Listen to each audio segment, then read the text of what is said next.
విజయవాడ నుంచి ఇండిగో విమానంలో విశాఖ ఎయిర్పోర్టుకు స్పీకర్ చింతకాయల అయ్యన్న పాత్రుడు చేరుకున్నారు.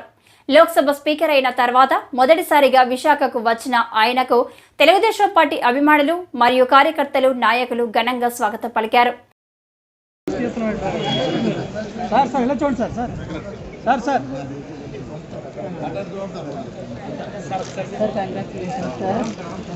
కొంచెం అలా బ్యాక్ సైడ్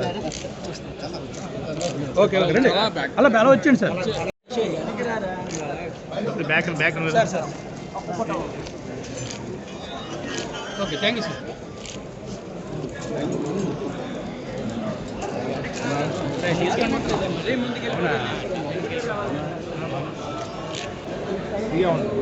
నేను స్పీకర్ హోదాలో వచ్చా.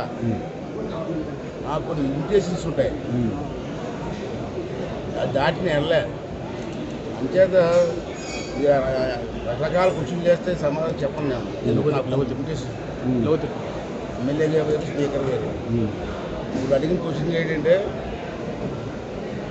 అతి చిన్న వయసులో ఎన్టీ రామారావు గారి ఆశీర్వాదంతో రాజకీయాల్లోకి వచ్చా.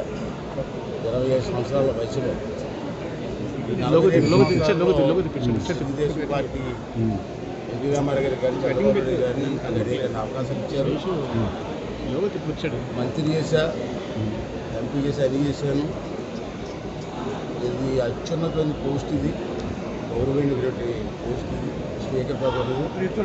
అది కూడా నాకు ఇచ్చి గౌరవించినందుకు నాకైతే చాలా సంతోషంగా ఉంది. ఉత్తరాంధ్ర జిల్లాల నుంచి మళ్ళీ స్పీకర్ పదవి వచ్చినందుకు ఆనందంగా ఉంది. మంచి నమ్మకంతో నాకు చంద్రబాబు గారికి అవకాశం ఇచ్చారు. ఆ నమ్మకాన్ని ఏం చేయకుండా ఆ చైర్కి గౌరవం వచ్చేలాగా నేను బిహేవ్ చేస్తానని చెప్పి అంచేత రకరకాల క్వశ్చన్లు వేస్తే సమాధానం చెప్పండి. నేను అంచేత నాకు లిమిటేషన్ ఉంటాయి. ఎమ్మెల్యేగా వేరు, స్పీకర్ వేరు. ఇప్పుడు అడిగిన క్వశ్చన్ ఏంటంటే, అతి చిన్న వయసులో ఎన్టీ రామారావు గారి ఆశీర్వాదంతో రాజకీయాల్లోకి వచ్చా. 25 సంవత్సరాల వయసులో.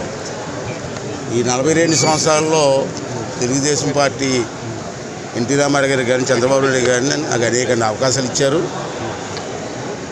మంత్రి చేశా, ఎంపీ చేశా, అన్నీ చేశాను. ఇది అత్యున్నతమైన పోస్ట్, ఇది గౌరవమైనటువంటి పోస్ట్, ఇది స్పీకర్ పదవి అనేది. అది కూడా నాకు ఇచ్చి గౌరవించినందుకు నాకైతే చాలా సంతోషంగా ఉంది. ఉత్తరాంధ్ర జిల్లా నుంచి మన జిల్లాల నుంచి మళ్ళీ స్పీకర్ పదవి వచ్చినందుకు ఆనందంగా ఉంది.